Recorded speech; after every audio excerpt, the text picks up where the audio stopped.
ये लड़का अपनी माँ को मारने के लिए एक हाई स्कूल छात्र को हिटमैन के रूप में काम पर रखना चाहता है। ये बहुत पागलपन है। उसका नाम धनिश है। वह 17 साल का है, हाई स्कूल में सीनियर है और एक आदर्श छात्र है। वह ऑनर रोल पर है, क्लास का अध्यक्ष है और प्रिंसिपल का छात्र सहायक भी है। वह होशियार है, वह लोकप्रिय है, सब कुछ। लेकिन धनिश के सामने एक समस्या है। उसकी माँ, जिन्हें हम अब से माँ कहेंगे, माँ, वह धार्मिक हैं और इसीलिए सख्त हैं। वह यह सुनिश्चित करने के लिए मेहनत करती हैं कि उसके पास अच्छे कपड़े, कार, क्रेडिट कार्ड और सब कुछ हो जो वह चाहता है। लेकिन वह यह भी चाहती हैं कि वह उनके नियमों का पालन करे। और वह अप्रवासी माता पिता हैं, तो वह उसे सफल होने के लिए मेहनत करने को कहती हैं। जैसे उसका रात 8 बजे का कर्फ्यू है, उसे स्कूल के बाहर दोस्तों से मिलने की कितनी बार अनुमति है, यह सीमित है। ये हमारे लिए सामान्य पालन पोषण के नियम लग सकते हैं, लेकिन धनिश के लिए यह तानाशाही है और वह इस फांसीवाद के तहत नहीं रह सकता। वह सच में गुस्सा हो जाता है। मतलब वह बस अपनी 17 साल की जिंदगी जीने की कोशिश कर रहा है और दोस्तों के साथ समय बिताना चाहता है, इसलिए वह चिढ़ जाता है। वह तंग आ गया है कि वह उसे काबू में कर रही है। और फिर एक दिन सब कुछ बिगड़ने लगता है, क्योंकि वह अपनी माँ से कहता है कि वह ह्यूस्टन पुलिस विभाग में इस इंटर्नशिप के लिए आवेदन करना चाहता है, क्योंकि शायद वह कानून प्रवर्तन में करियर बनाने पर विचार कर रहा है। माँ इस विचार से खुश नहीं है। वह चाहती हैं कि वह चिकित्सा क्षेत्र में जाए। फिर भी दानिश पुलिस विभाग की इंटर्नशिप के लिए आवेदन करता है और उसे साक्षात्कार का मौका मिलता है। लेकिन अब एक समस्या है।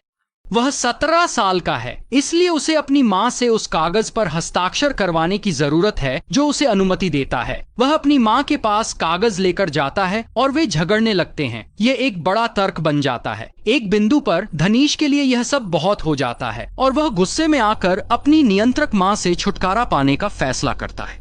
और वह यह कैसे करेगा? खैर, वह एक हिटमैन को काम पर रखेगा। लेकिन इसके साथ समस्या यह है कि वह हाई स्कूल में है। उसे वास्तव में कोई हिटमैन नहीं जानता, लेकिन वह स्कूल के एक लड़के को जानता है जो उसकी स्पेनिश क्लास में है और उसका नाम नूर है। और नूर ड्रग्स का धंधा करता है और एक गैंग में है और वह थोड़ा संदिग्ध है। धनीश सोचता है शायद नूर कर देगा। एक दिन वह स्पेनिश क्लास में नूर के पास जाता है। वह कहता है, अरे क्या तुम मेरी माँ को खत्म कर सकते हो? नूर कहता है, नहीं भाई।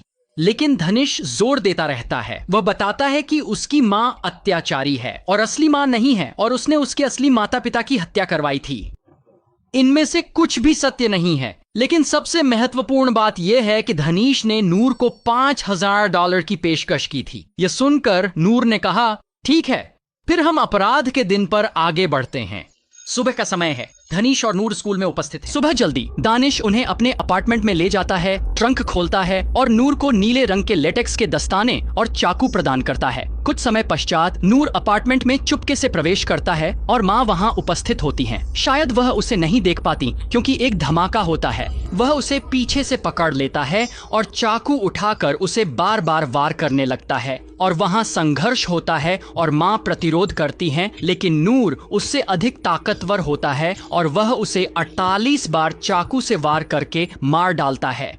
और उस सारी अफरा तफरी में चाकू फिसल गया और नूर का अंगूठा बुरी तरह कट गया। ये कट बाद में अहम होगा। फिर दानिश नूर को उठाकर उनके दूसरे दोस्त के घर ले जाता है और धनिश 911 पर कॉल करके बताता है कि उसका दोस्त नूर टर्की काटते समय घायल हो गया है, क्योंकि थैंक्स गिविंग का हफ्ता है और कोई टर्की काटने पर सवाल नहीं करेगा।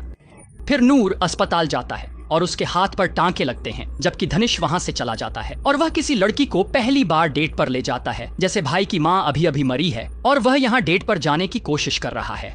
लेकिन खैर, वह इस डेट को मूवी दिखाने ले जाता है और फिर दूसरे शहर ले जाता है। लगता है कि धनिश इस डेट पर पूरी रात बाहर रहता है। फिर सुबह सुबह वह आखिरकार घर जाता है जहां उसकी माँ का शरीर अभी भी पड़ा है और यहीं पर वह उसे वहां खोजने का नाटक करता है और वह चौंकने का नाटक करता है और रोने का नाटक करता है और वह 911 को कॉल करता है। आपको पता नहीं क्या हुआ? नहीं, मैं अभी आया हूँ, मैं गैल्वेस्टन से आया हूँ।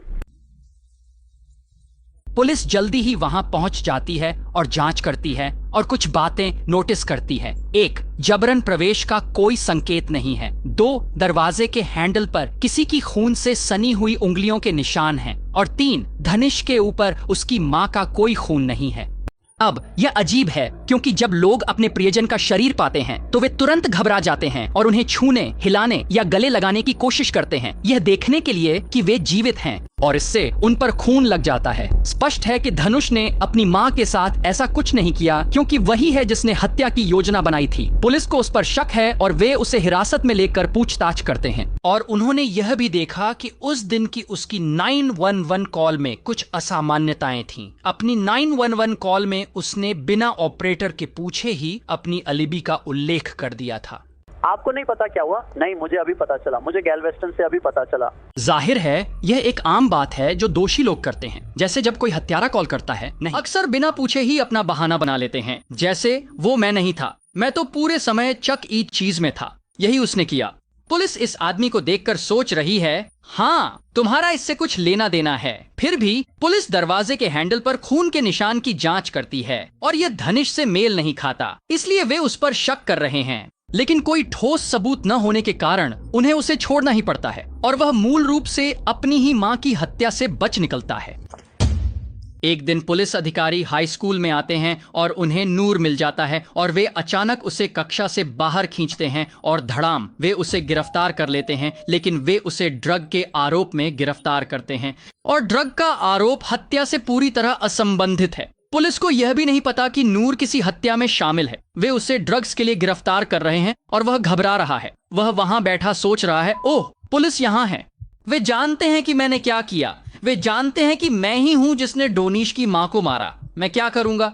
शायद मैं चला जाऊंगा। क्या कोई है जो मुझे इससे बाहर निकाल सकता है? लेकिन फिर वह अपने अपराध में साथी धनुष के बारे में विचार करता है। शायद डोनिश उसकी सहायता कर सकता है। तो जब अधिकारी नूर को विद्यालय से बाहर ले जा रहे होते हैं तो वह अपने मित्रों से चिल्लाकर कहता है, धनुष को सूचित करो, धनुष को कहो मुझे कॉल करे, दानिश से कहो कि मैं जेल जा रहा हूँ, क्योंकि नूर को लगता है कि यह हत्या के बारे में है। अब पुलिस को पता चल गया है कि उसका किसी तरह धनुष से संबंध है, इसीलिए पुलिस उसे लाती है और वे देखते हैं कि किसी अजीब कारण से उसने एक दस्ताना पहना हुआ है। उन्होंने कहा, दस्ताना उतारो, और उसने उतार दिया। उसके हाथ पर टांके थे जहां उसने खुद को काटा था। उन्होंने पूछा, क्या हुआ? नूर ने कहा, टर्की काटते समय अंगूठा कट गया। और पुलिस कहती है, हाँ नूर। वहां से वे मां की हत्या से संबंध जोड़ते हैं। फिर वे नूर का डीएनए परीक्षण करते हैं और निश्चित रूप से उनका डीएनए उस खून से मेल खाता है जो दरवाजे के हैंडल पर मिला था। वहां से नूर ने कोई विरोध नहीं किया, उसने बहाना भी नहीं बनाया, उसने तुरंत कबूल कर लिया। उसने पुलिस को सब कुछ बताया कि डोनिश ने उसे मां को मारने के लिए हिटमैन के रूप में रखा था और $5000 देने का वादा किया था। और फिर बूम, डोनिश गिरफ्तार हो जाता है। ये रहा उसका मग शॉट और ये रहा नूर का मग शॉट। और नूर को 40 वर्षों की जेल की सजा सुनाई जाती है, जबकि डोनिश को 50 वर्षों की जेल की सजा दी जाती है। तो ह्यूस्टन, टेक्सास को सलाम शायद।